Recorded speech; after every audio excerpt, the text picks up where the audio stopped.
Bueno, buenas noches a todos. Vamos a comenzar con nuestra clase del día de hoy. El día de hoy vamos a continuar con el primer libro de los Macabeos. Vamos a ver la segunda parte del primer libro de los Macabeos, continuando con la clase anterior. Entonces, retomando un poquito este, el autor, el tiempo, el género literario del primer libro de los Macabeos. Habíamos dicho que alrededor del año 130 antes de Cristo, más o menos, se debió de haber terminado de poner puesto por escrito este primer libro de los Macabeos. Se asume que era una persona, el escritor, que era una persona que vivía en Judá y muy probablemente vivió algunas de estas guerras o batallas que se dieron, que se narran en esta primera parte o en esta segunda parte, bueno, en todo el libro de los Macabeos, porque da muchos detalles de las batallas, de la geografía. Entonces, muy probablemente el autor era originario de esta zona de Judá. Eh, el contexto histórico, pues estamos como en una transición del, del, del imperio griego o helenista, que después de la muerte de Alejandro Magno se divide en varios imperios, en varios reinos, principalmente el Seleucida hacia Asiria, el norte, y los Ptolomeos que estaban en Egipto y que estaban luchando entre ellos en esta zona de Judá. Y bueno, pues vamos a ver una transición entre este imperio griego ya dividido, un poco fraccionado. Como dice el Evangelio, un reino dividido se va a la ruina.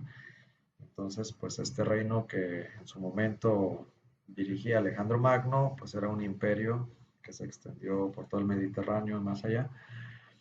Y en esta época, bueno, pues ya está dividido, va a durar pues algunos años, en lo que empieza a tomar fuerza el Imperio Romano. Y entonces, en ese inter de que toma fuerza el Imperio Romano, algunos años antes de Cristo, que es donde ya en la época de Cristo ya Roma tenía totalmente sometida a, pues a toda Judá, Galilea, a toda la región, ¿no?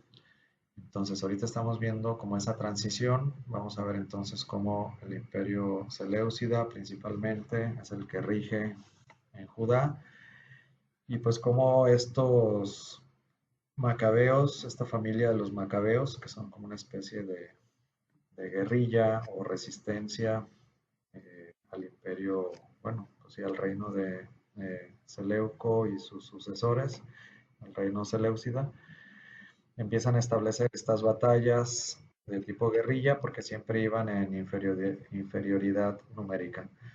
Y entonces, pues daban algunas batallas, algunas emboscadas para tratar de mantener la fe, para tratar de mantener sus principios religiosos, sus valores como judíos.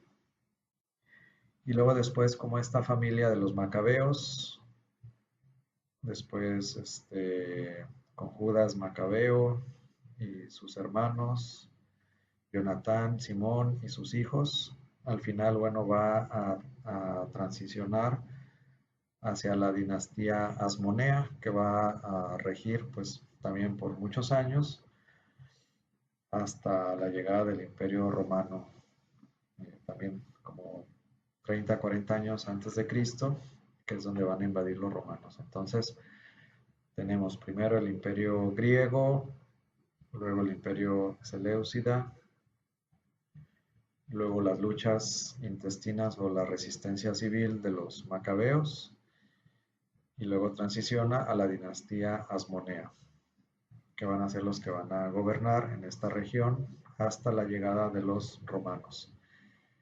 Sin embargo, bueno, pues es una transición y desde antes va a haber pues algunos acuerdos. Vamos a ver entonces cómo eh, este libro, Los Macabeos, es un libro como género literario, es un libro histórico en el sentido pleno de la palabra, y no solamente histórico, porque nos habla de hechos históricos, narrados ya con una técnica más depurada, eh, más de acuerdo a lo que nosotros consideramos como un libro de historia actualmente, y sobre todo historia documentada.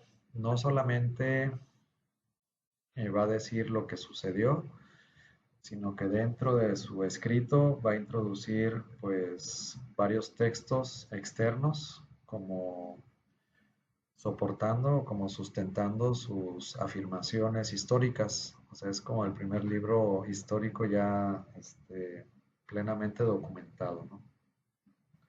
¿Cuáles son esas documentaciones? Por ejemplo, edictos de los reyes, por ejemplo, cartas al interior y cartas desde el exterior. Va a tener muchos textos de este tipo en donde se translitera lo que decían las cartas.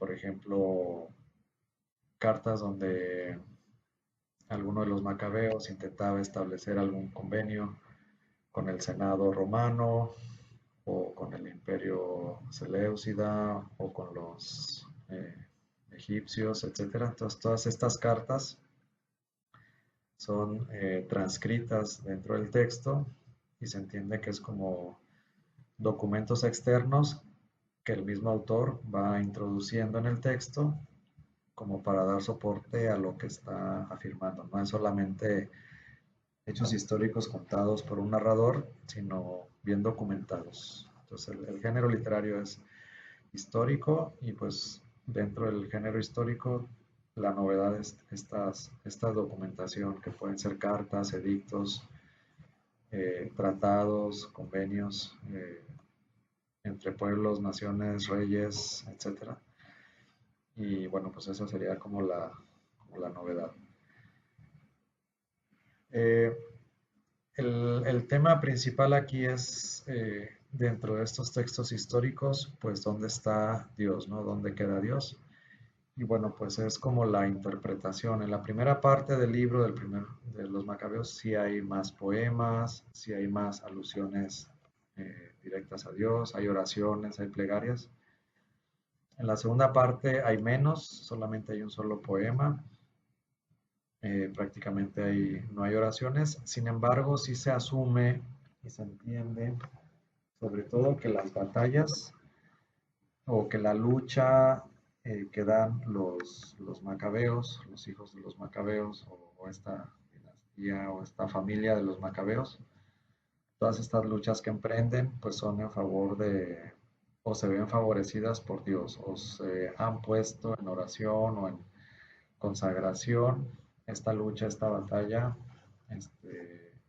a Dios, con tal de que permanezca su fe, con tal de que permanezca su pueblo, con tal de que permanezcan sus costumbres, etcétera, ¿no? Es una lucha, eh, ¿cómo se llama? Contrarrevolucionaria, o lucha en contra de las amenazas externas que representan los imperios extranjeros, que van a tratar de abolir pues la religión, la cultura, la fe, etcétera, ¿no? Las tradiciones, las fiestas, todo lo que los unía como pueblo o nación, eh, están viendo amenazados, y ellos hacen esta lucha, no solamente como por llamar la atención, por fe, sino que en ello les lleva la vida.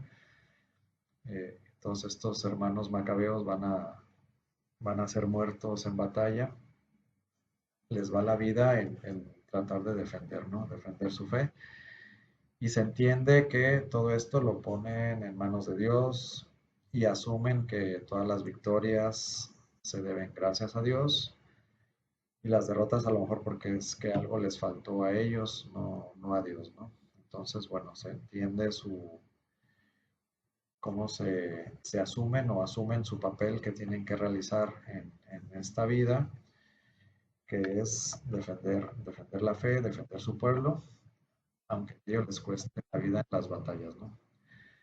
Entonces, aunque no se menciona tanto la parte espiritual o la parte de Dios, implícitamente sí lo vemos reflejado, ¿no? El hecho de tener esa voluntad, esa fe, esas ganas, ese deseo de salir a la guerra o al combate, no es simplemente por matar a alguien o por ganarle a alguien, sino que es como una lucha santa, como ellos lo llaman, por defender sus costumbres, sus valores, por defender a Dios, por defender a todo lo que han vivido ellos como pueblo, ¿no? Que no se pierda, que no se destruya todo esto que han recibido como pueblo, y entonces ellos lo asumen como sacrificar su vida, están dispuestos a sacrificar su vida con tal de mantener su identidad como pueblo-nación, de que se mantengan también todos los escritos, toda la revelación, todo lo que ha caminado el pueblo junto a Dios,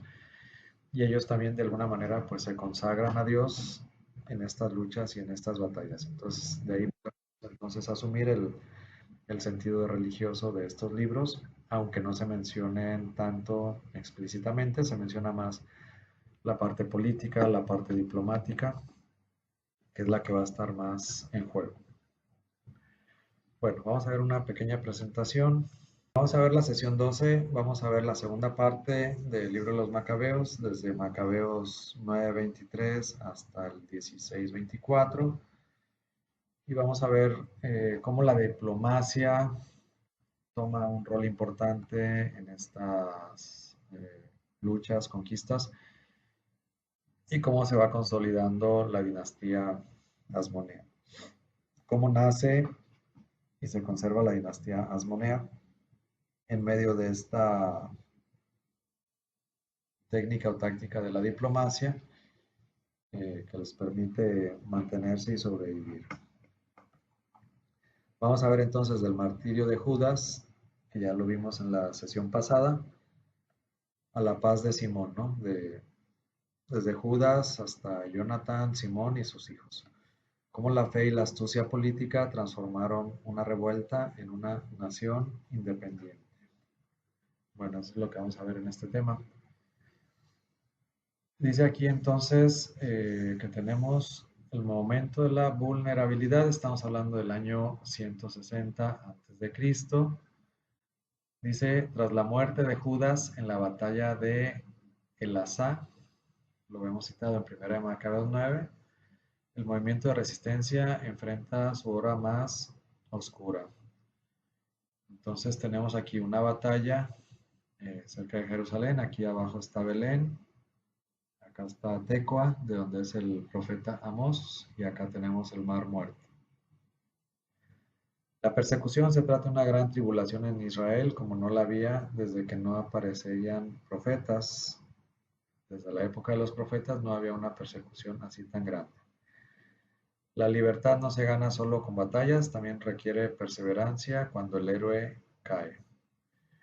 Bueno, vemos entonces en esta batalla cómo está Jonatán de la guerrilla a la estrategia. La resistencia en el desierto. ¿Sí? Bueno, entonces con Jonatán, que es uno de los macabeos, tenemos la resistencia en el desierto. Jonatán es elegido líder no por su fuerza, sino para organizarla a los supervivientes en el desierto de Tecoa. Luego tenemos la batalla de Bet-Basí. Jonatán resiste el asedio y logra una paz armada con el general Báquides, 159, ganando tiempo virtual. Y el juez en Macmás se establece en Macmás, comenzando a juzgar a Israel y eliminando a los impíos, consolida su poder lejos de la Jerusalén ocupada. Entonces tenemos a Jonatán como es elegido, es electo para organizarlos, resiste el asedio, logra cierta paz y también se convierte como una especie de juez, como en la época de los jueces, también él comienza a juzgar a Israel. Adquiere esa función también de juez. Bueno, y empiezan a jugar un poquito con el contexto de la dinastía o del imperio Seleucida.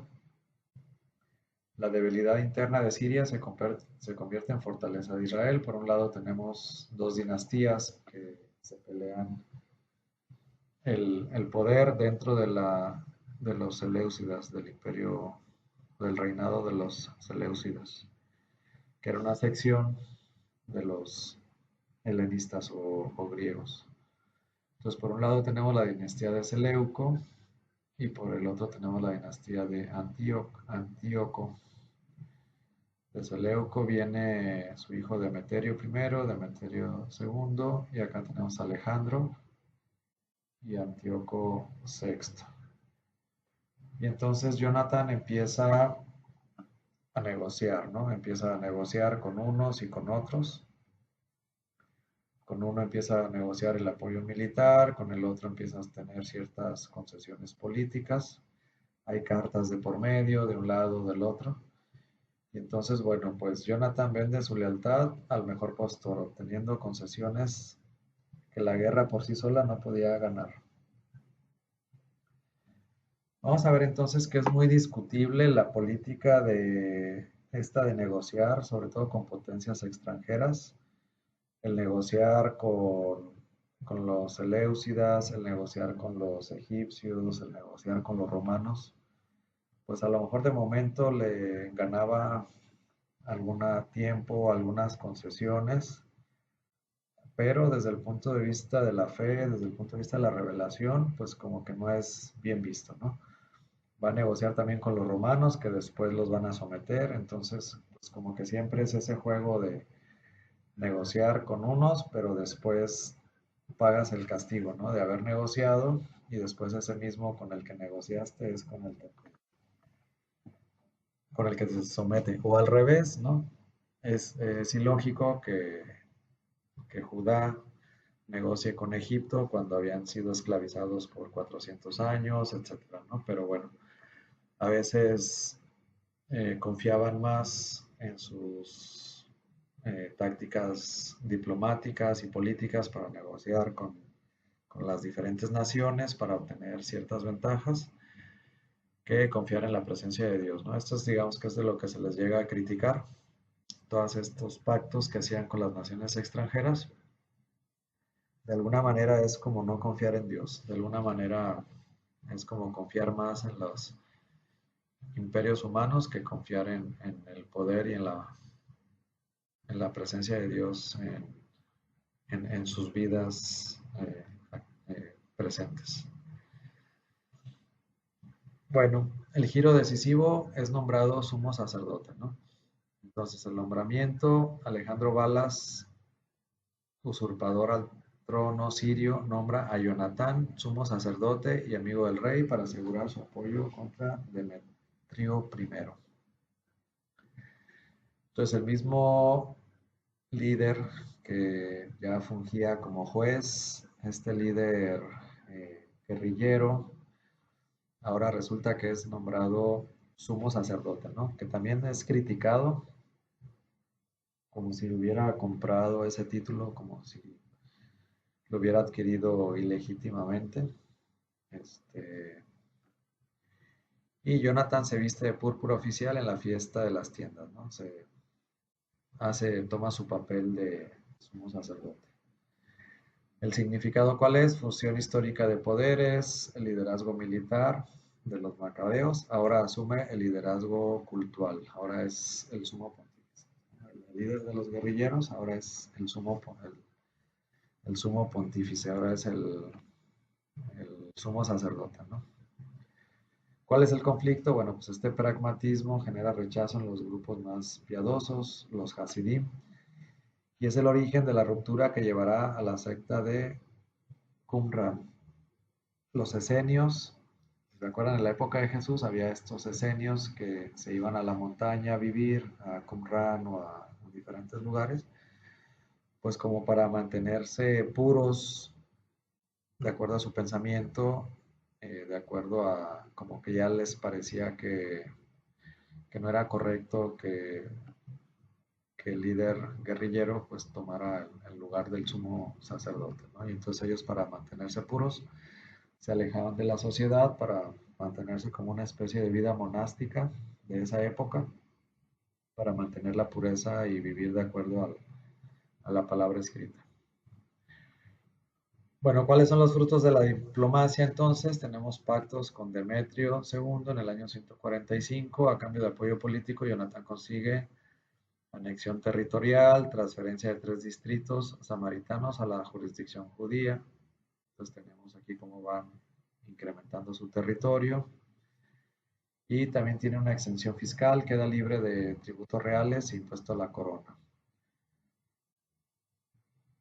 Bueno, esto es lo que consigue gracias a sus pactos. ¿Cuál es la legitimidad internacional? Israel en la escena mundial establece un pacto con Roma, renueva la alianza de amistad y defensa mutua. Estos pactos eran comunes en los pueblos antiguos. Y con Esparta también, con los espartanos, también establece un intercambio diplomático reclamando un parentesco común, descendientes de Abraham. Y bueno, establece estos negociaciones, pactos con imperios o con pueblos extranjeros. Entonces ahora Israel deja de ser una secta rebelde para actuar como un Estado soberano, con política exterior propia, es una búsqueda de prestigio cultural ante el mundo helenístico. Después tenemos el ocaso diplomático, hacia el año 143 a.C., el general Trifón, temiendo el poder de Jonatán, lo atrae a Ptolemaida con promesas de paz, lo engaña, lo traiciona, capturan a Jonatán y masacran a su escolta judía. ¿Cuál es el desenlace? Simón paga el rescate exigido por Trifón, pero el general rompe su palabra y ejecuta a Jonatán en Bas Kamá. Entonces, bueno, les pone una trampa, captura a Jonatán y luego pide rescate y aunque le paga rescate el hermano, de todos modos lo mata. ¿Cuál es la lección? La astucia política tiene límites. La traición de las naciones sigue siendo una amenaza latente. Simón, el último hermano, debe asumir el mando. Perdón, el último hermano debe asumir el mando. Entonces, a la muerte de Jonatán, entonces entra Simón. Simón y la independencia total hacia el año 142 obtiene una soberanía fiscal, cese definitivo del pago de tributos a los reyes sirios. En el año 170 el yugo de las naciones fue quitado de Israel y comienza una nueva era, inicio de una cronología propia en documentos oficiales. Documentos firmados, año primero de Simón, sumo sacerdote eminente. También Simón asume el puesto de sumo sacerdote y estratega igúmeno de los judíos. Es la transición de la autonomía a la soberanía de facto. Y establece una geopolítica de la consolidación. Consigue una salida al mar con el puerto de Jaffa o Jope. Simón coloca a su hijo Juan Hircano al mando. Lo pone al mando aquí en Gázara. Y este hijo Juan Hircano pues va a ser el principal eslabón con la dinastía Asmonea. La caída de Acra en mayo-junio de 1141, la ciudadela enemiga en el corazón de Jerusalén se rinde. Simón entra con palmas y cítaras, Jerusalén es purificada y libre tras 25 años de amenaza. La ciudad de Acra. Y en la era de Simón vamos a ver una etapa de paz y de prosperidad. Cada uno se sentaba bajo su parra y su higuera y no había quien les infundiera temor. Tal es una paz corta de paz y prosperidad. El estar bajo su parra y su higuera, bueno, significa pues que están, por un lado que están tranquilos, también es otra manera pues que les da tiempo como de leer la Biblia, de estudiar la Biblia. Simbólicamente el estar bajo la parra, la higuera, era un sinónimo de estudiar la Biblia, así como Jesús encuentra a Natanael también debajo de una higuera, me parece. También es muy probable que Natanael o Bartolomé estaba estudiando la Biblia o le gustaba estudiar la Biblia, ¿no? Cuando están así debajo de estos árboles, significa, bueno, pues que tienen un tiempo libre para poder estudiar la palabra. ¿En qué se traduce esa paz y prosperidad? Bueno, la economía, la estabilidad agrícola y comercial, el país cultiva sus tierras en paz, hay un poco más de justicia, apoyo a las humildes, eliminación de los inicuos y desprecio de la apostasía, y en la infraestructura, embellecimiento del santuario y fortalecimiento de las murallas de Israel, de Jerusalén. La institucionalización, entonces nace la dinastía, la Gran Asamblea en el año de 140 antes de Cristo. Simón es confirmado como líder, etnarca y sumo sacerdote. ¿Cuál es la condición? A perpetuidad hasta que surja un profeta fiel. Y se establece un decreto, los sacerdotes, pueblo y notables legitiman el poder de Simón, el liderazgo carismático de los macabeos se transforma en una institución hereditaria. Aquí nace oficialmente la dinastía Asmonea. Y entonces el judaísmo se va a diversificar y se van a empezar a prefigurar los grupos que vamos a encontrar en la época de Jesús. Por un lado vamos a tener los saduceos, el grupo de los saduceos, que eran aliados de la aristocracia y la nueva dinastía, eran pragmáticos y conservadores. Por otro lado, también empezamos a ver el origen de los fariseos, que eran críticos con la politización del sacerdocio, no estaban muy de acuerdo en que se fuera un puesto político, y el énfasis en la observancia estricta de la ley y la tradición oral, ¿no? Desde ahí surge su celo por la palabra y el pleno cumplimiento de la palabra. Y por otro lado, bueno, pues tenemos el grupo de los esenios que se suben a las montañas, a Qumran, totalmente rechazan el sacerdote impío, ya sea Simón o Jonatán, y se retiran al desierto para esperar la purificación final, ¿no? Se apartan de las ciudades, se retiran al desierto para mantener la pureza. Entonces, bueno, son como los grupos que vamos a encontrar desde esa época y los vamos a encontrar ya más claramente en la época de Jesús. En esas tres ramas se deriva el judaísmo macabeo. Y la teología de la historia en Primera de Macabeos, tenemos un sinergismo divino-humano, a diferencia de Segunda de Macabeos, que está más centrada en milagros. Primera de Macabeos muestra a Dios actuando a través de las capacidades humanas. El coraje militar de Judas, la inteligencia política de Jonatán, la organización institucional de Simón. Entonces Dios se manifiesta a través de estos líderes carismáticos, a través de los cuales, bueno, se va consolidando pues estas estrategias de negociación con potencias extranjeras, con pueblos vecinos, para poder preservar el país, preservar la cultura, preservar la nación en medio de las presiones extranjeras. Y bueno, pues Dios va actuando a través de ellos. Hay una teología de la libertad es un don de Dios, pero su mantenimiento requiere gestión, alianzas prudentes y defensa activa. ¿Y cuál es el legado de los asmoneos y la conclusión? El fin de una era. Simón es asesinado en el año 134 a.C. y su hijo Juan Hircano asume el mando, llevando al Estado hacia una mayor expansión y helenización. El legado: la crisis macabea salvó la identidad judía del exterminio, pero abrió nuevas preguntas sobre el poder y la fe que definirán a la época de Jesús.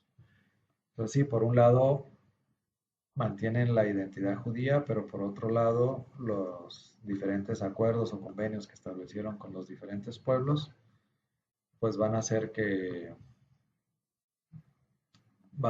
una amenaza también a su fe, a su religión, a que se vea influenciada por las diferentes culturas. Dice aquí, el elogio de Simón fortaleció a todos los humildes de su pueblo, buscó la ley y eliminó a todo inicuo. Y bueno, pues aquí termina la presentación.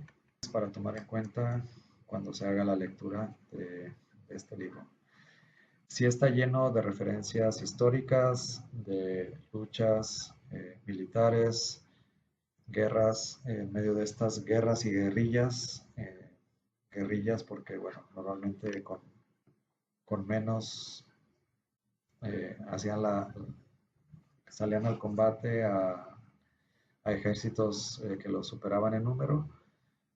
Sin embargo, con técnicas de guerrilla, de a veces atacar y esconderse, etcétera, pues podían ir infligiendo cierto daño a los ejércitos enemigos. Y pues como estas técnicas de diplomacia y de ir negociando con los otros reyes, con los otros imperios, pues les iban ganando ciertos beneficios, ciertos favores, y fue de la manera como se mantuvieron por cierto periodo hasta la época en que los invaden los romanos. Sin embargo, pues van a mantener vivo el pueblo judío, sin embargo, pues, no exento de presiones de los convenios con los pueblos extranjeros y a veces un poco limitada su vida institucional, sobre todo muy mezclado el poder político del poder religioso, sobre todo en esta época. No hay una separación, sino que está totalmente unificado, no una teocracia totalmente unificada en la misma persona, que es el sumo pontífice, que es el rey, que es el líder. Y entonces, bueno, pues es lo que encontramos y cómo se van definiendo ciertos grupos, los saduceos, los fariseos y los esenios, dentro de este contexto. Bueno, son como los aspectos generales a tomar en cuenta para la lectura de estos libros. Yo creo que con esto terminamos el día de hoy y si tienen preguntas las podemos ver la próxima semana. Entonces hacemos una pequeña oración en nombre del Padre, del Hijo y del Espíritu Santo. Amén. Señor, en esta noche te damos gracias por tu presencia, te damos gracias, Señor, por todos tus dones recibidos. Te pedimos, Señor, que ilumines nuestra mente y nuestro corazón. Te pedimos, Señor, que podamos encontrar la presencia y la acción de tu Espíritu en medio de la historia, en medio de las batallas, en medio de las guerras y en medio también de nuestras propias batallas en las que tú también te haces presente, Señor. Te pedimos, Señor, que nos ilumines para que podamos tener la sensibilidad de ver tu mano amorosa en medio de nuestras dificultades, en medio de nuestros problemas, y cómo tú vas guiando para que todo se vaya solucionando, Señor. Te ponemos en tus manos todas nuestras necesidades y te pedimos que ilumines nuestra mente y nuestro corazón. Dulce Madre, no te alejes, tu vista en una parte, ven conmigo a todas partes, solo no nos dejes. Ya que nos proteges tanto como verdadera Madre, haz que nos bendiga el Padre, el Hijo y el Espíritu Santo. Amén. Buenas noches a todos, que descansen, nos vemos la próxima semana.